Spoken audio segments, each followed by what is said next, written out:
So, okay guys, may check upin tayo ngayon na sasakyan, Photon siya na van. Bali, Cummins yung makina niya. Problema niya pagka in-start mo, meron siyang check engine.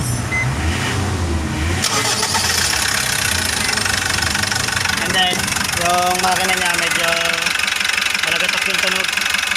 Alam mo may katok. Tinry namin in-scan. Lumabas. Teka. So, read fault code yan. Plug mo na kami mag-plug. Ha? So, sabi niya dyan ay fuel rail system pressure too high. Too high pa rin? So, Hindi, injection pump, fuel, metering control, high cam. Isa lang yung tinutukoy niya guys, mataas yung pressure dito sa rail natin. So ibig sabihin nag-overpressure siya since nagnanak. Try natin kung ano ng live data guys.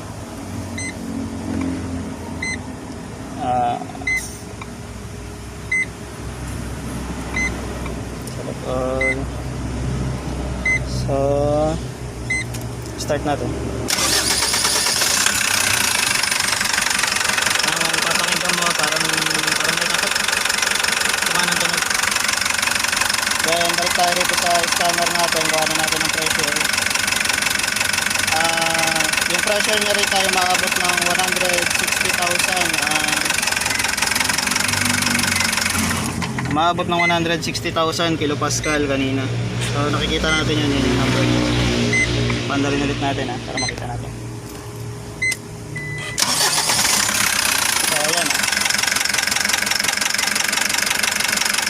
maabot siya ng 160-170,000 kilopascal. So yung normal nito ay 40,000 kilopascal lang. So nagdudulot ng surge ng diesel.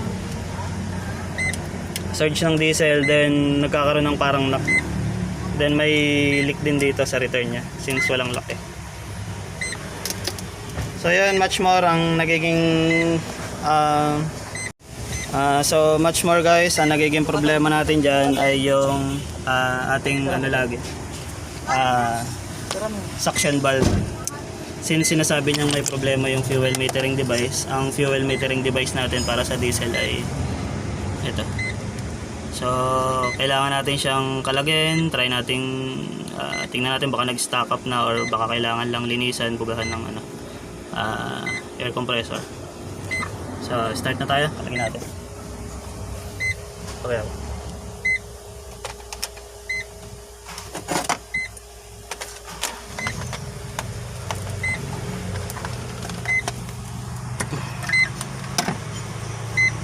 Kita ba?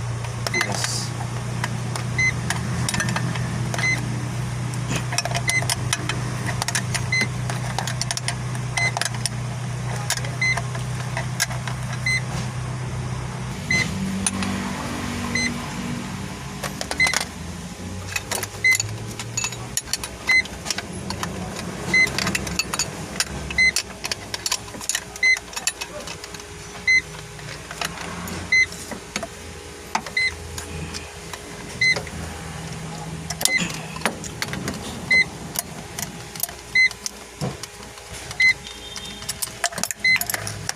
Oops.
So sa ibang model ng sasakyan guys, pag ito nagkaroon ng failure, tumitirik agad, humihinto. Tulad ng mga Toyota Hiace na GL tsaka commuter, pati naman sa sa Fortuner yan, isa lang rin makina niyan. Then sa Montero.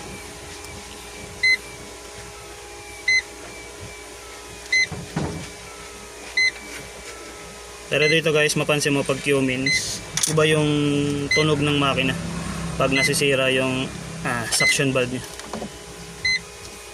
So huwag natin kalimutan, may gasket pa yan, baka mahulog. Few moments later.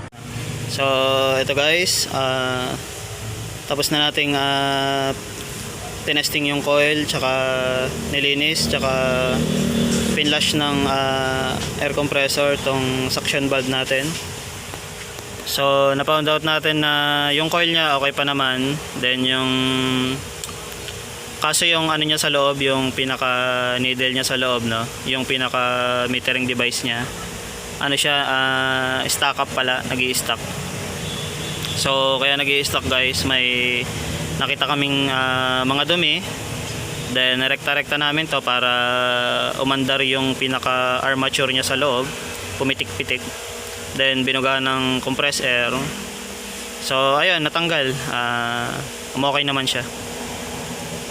So sa mga may sasakyan na may suction valve, or halimbawa nagkaroon ng code na related doon sa suction valve, pinaka the best talaga guys pagka ganon, palitan nyo na yung ganito guys, palitan nyo na to. So ito kasi guys, high precision na metering device to, fuel metering device. So kung magkaroon man ng kahit anong failure dito, pwedeng tirikin yung sasakyan ninyo. Pero ang swerte kasi sa ganitong design ng makina, since Q-means ito, tsaka Bosch yung nag-design, ito hindi ka titirikin. Yung nga lang, makakarinig ka ng knock sa makina, magna-knock siya. So medyo masama din, no? Medyo masama din yung resulta. Pero kung ang sasakyan naman ninyo ay Hiace na GL o Hiace na commuter, or Montero Sport, Denso kasi yung nakakabit na ganito ron. So pagka nagkaroon ng failure sa ganito, minsan hard starting or minsan bigla ka na lang titirikin. So pinaka the best talaga guys, kung ganun yung sasakyan nyo, palitan nyo agad. Pero since ito guys, sabi ko nga na found out namin yung pinakasira, tsaka natanggal naman namin yung pinakadumi, and then tinesting namin good pa naman talaga siya, ibabalik namin to. So yun guys, balik na natin. A few inches later. So ito guys, ulit na natin.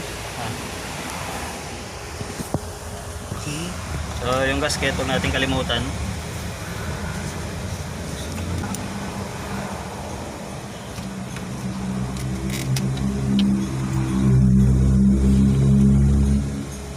So pag nagsusoli nito, konting ingat lang kasi meron siyang o-ring. Yung mga o-ring ng ganito madaling mapunit. So pag yan guys napunit, magnanak ulit yung makina ninyo. Ano yung magiging tunog. And then mag-check engine, ganun. Pag nag-knock kasi may tendency masira yung makina ninyo. Siyempre alanganin yung tunog eh. Ibig sabihin nag-i-spray yung diesel ng sobra-sobra. So hindi naman yun yung nakadesign sa system nya. Pwedeng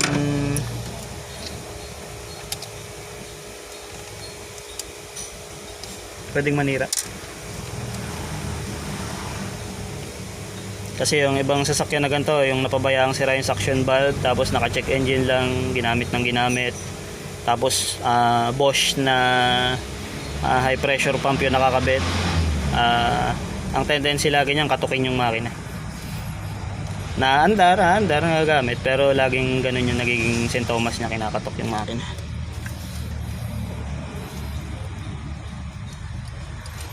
So after mabuo nito guys, mamaya syempre kailangan nating i-reset din yung niya, ECU niya, since meron siyang naka-store pa rin na codes dito. Then ito double check natin mamaya, no, kung may check engine pa rin, tsaka kung normal na yung rail pressure niya. Kasi kanina sobrang taas eh, 170,000 kilopascal, no? So ang normal kasi niya guys 40,000 kilopascal pag naka-idle. Yung 40,000 kilopascal na yun guys, pag pinonvert mo ng PSI, mga nasa ano yan, mga 4,500, mga ganun, 4,500 PSI. So ang taas na hydraulic pressure nya.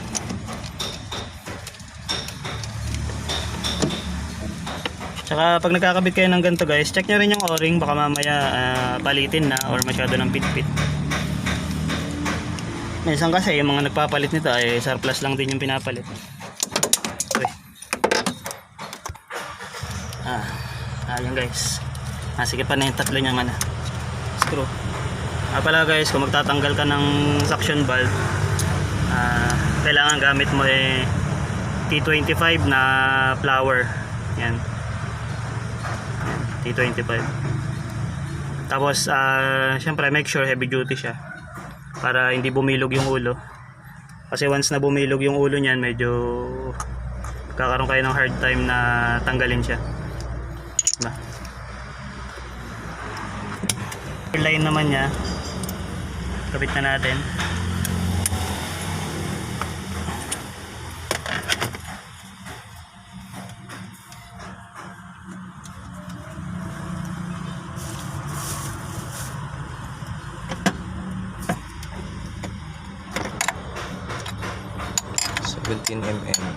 Gamit lang ng 17mm na yabe.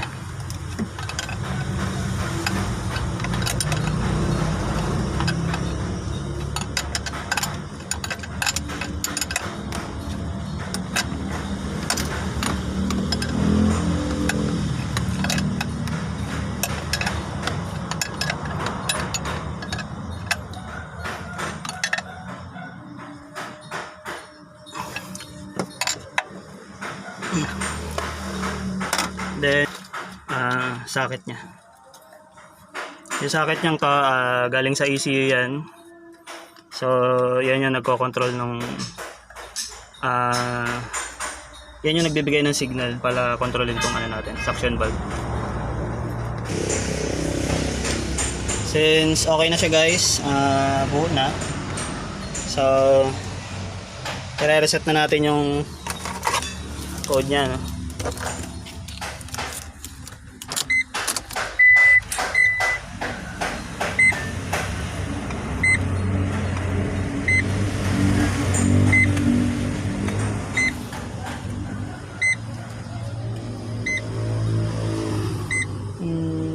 So paid fault code generic. So ito yung mga code nya dati, no? I-reset na natin yun. So clear code, okay. Then check natin ulit kung meron pang code. Read fault code. So yan guys, alam natin wala na. Pero i-start natin ngayon yan. I-check natin kung mag-check engine pa.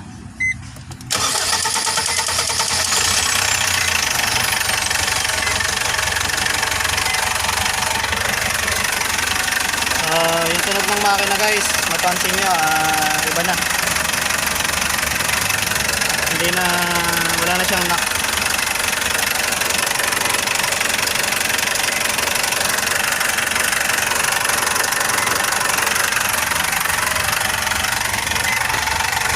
Then try natin i-throttle.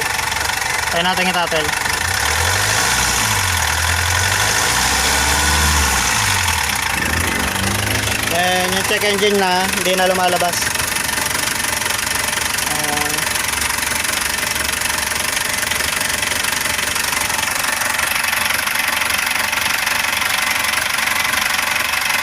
So pag nilive data natin, check natin yung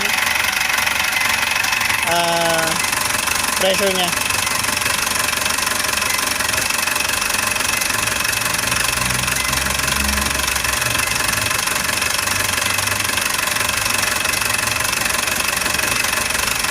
So ayan guys, nakikita natin mga around 35,000 to 40,000 kilopascal yung pressure niya.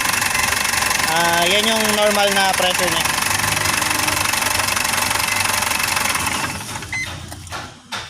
So, meaning guys, malapit na tayo sa katotohanan. So, ayos na siya. Di kaya dati nag-overpressure 170,000 kilopascal. Ngayon, pag umandar siya, umaabot lang ng 40,000 kilopascal pag naka-idle. So, ayos guys. Ayos tayo. So, gusto ko lang magpasalamat dyan kay Harold dyan, yung tumulong sa atin, gumawa. Yan. Yan yung assistant natin ngayon na tumulong mag-diagnose tsaka mag-troubleshoot nitong problema nitong photon na ban. Bali, yan guys, ulitin ko, Cummins makina niyan.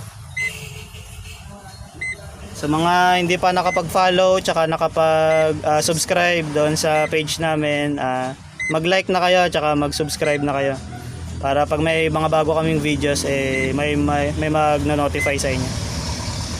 Thank you.